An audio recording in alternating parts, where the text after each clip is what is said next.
दोस्तों, आपने देखा होगा कि कोई व्यक्ति खड़ा या बैठा है और उसे अचानक से चक्कर आता है और वह वहीं पर बेहोश हो जाता है, तो आप समझ जाइए कि उसका ब्लड प्रेशर लो हो गया है, जिसे मेडिकल की भाषा में हाइपोटेंशन कहते हैं।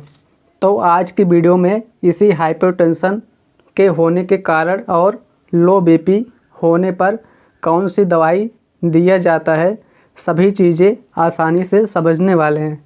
अगर आपने अभी तक चैनल को सब्सक्राइब नहीं किया है तो सब्सक्राइब कर लीजिए।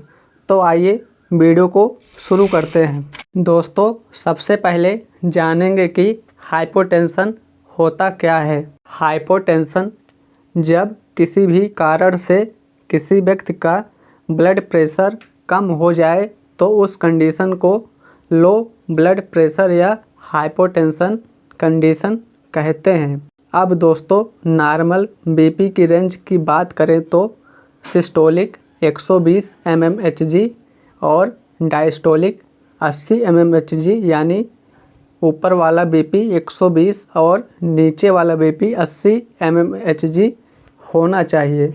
इससे ऊपर होने पर हाइपोटेंशन की कंडीशन माना जाता है। अब दोस्तों, लो बीपी की रेंज को विस्तार से देखें तो चार्ट के माध्यम से समझें तो जब सिस्टोलिक 90 और डायस्टोलिक 60 यानी 90/60 mmHg बीपी हो जाए तो उसे ही हाइपोटेंशन या लो बीपी कहते हैं। दोस्तों, जब किसी व्यक्ति की बीपी लगातार घट रहा हो और सिम्प्टोमेटिक ट्रीटमेंट न ले रहा हो तो एक टाइम ऐसा आएगा जब बीपी की रेंज 50/35 mmHg होगा तो उस व्यक्ति को कोमा में जाने की संभावना बढ़ जाती है अथवा उसकी डेथ भी हो सकती है। तो इन सभी कंडीशन से बचने के लिए अब आइए देखते हैं कि इसके कारण क्या होते हैं हाइपोटेंशन होने के। जो पहला कारण है फिजिकल वीकनेस, यानी कि दोस्तों शरीर में कमजोरी होने से हाइपोटेंशन हो सकता है। फिर जो नेक्स्ट काज है वह है डिहाइड्रेशन, यानी कि दोस्तों समय समय पर पानी न पीने से हाइपोटेंशन हो सकती है।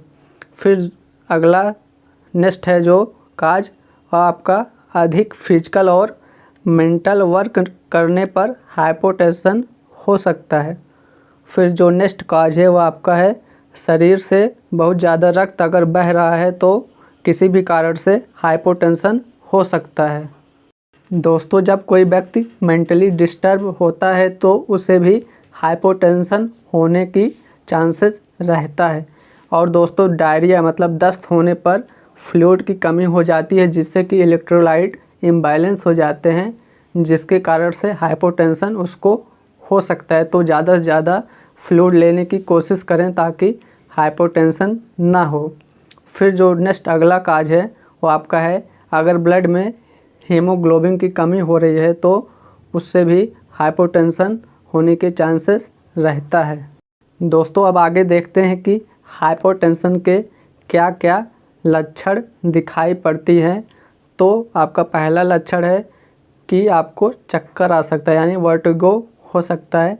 फिर जो नेक्स्ट लक्षण है वो आपको वोमिटिंग यानी उल्टी हो सकता है। फिर नोजिया हो सकता है, आपको वीकनेस महसूस हो सकता है, कमजोरी महसूस हो सकता है, सिर दर्द हो सकता है। और जब आपको बीपी मेजर करने पर, यानी जो बीपी को आप मापेंगे तो आपका बीपी 90/60 mmHg से कम होगा तो इसके लक्षण हाइपोटेंशन के ये सभी होते हैं। दोस्तों, अब देखते हैं कि लो बीपी की ट्रीटमेंट में कौन कौन सी दवाइयाँ देते हैं। दोस्तों, सबसे पहले मरीज को कंप्लीट बेड रेस्ट देना चाहिए। फिर उसे नॉर्मल सलाइन मतलब NS इन्फ्यूजन IV देना चाहिए जिससे बीपी बढ़ सके। और दोस्तों, इसके अलावा मरीज को NS देने के अलावा ORS लगातार पिलाते रहना चाहिए, जिससे दोस्तों डिहाइड्रेशन पेशेंट को ना हो सके। दोस्तों, अब इतना करने के बाद मरीज के सिम्प्टोमेटिक यानी लक्षण के अनुसार उसको उसका ट्रीटमेंट करेंगे। जैसे कि दोस्तों अगर उसको विटामिन और मिनरल की कमी हो रही है तो उसे बिटकोफॉल सिरप देंगे ताकि विटामिन और मिनरल की कमी पूरा हो सके। अगर दोस्तों बिटकोफॉल सिरप नहीं दे रहे हैं तो उसके स्थान पर आप ऑर्ट्रिन कैप्सूल उसको दे सकते हैं। दिन में 2 बार देना है दोस्तों इस कैप्सूल को। और दोस्तों इसके साथ यूनि एंजाइम कैप्सूल देना है दिन में 2 बार। दोस्तों अगर मरीज़ को उल्टी भी हो रही है तो उसे ऑन्डेनसेट्रॉन 4 mg की टैबलेट देना है और उसके साथ रेंटेक 150 mg की टैबलेट सुबह शाम साथ में देना है। अगर इसके साथ उसको सिर दर्द भी हो रहा है तो उसे जीरोडाल पी टैबलेट देंगे। और दोस्तों अगर पेशेंट को इसके साथ चक्कर आ रहा है तो उसे स्टेमेटिल MD टैबलेट देंगे ताकि चक्कर आना बंद हो सके। दोस्तों अगर इन सभी ट्रीटमेंट से पेशेंट ठीक नहीं हो पा रहा है तो उसे BP मेंटेन करने के लिए डोपामिन इन्फ्यूजन IV का प्रयोग करते हैं। तो दोस्तों इन सभी दवाइयों से लो BP का ट्रीटमेंट किया जा सकता है।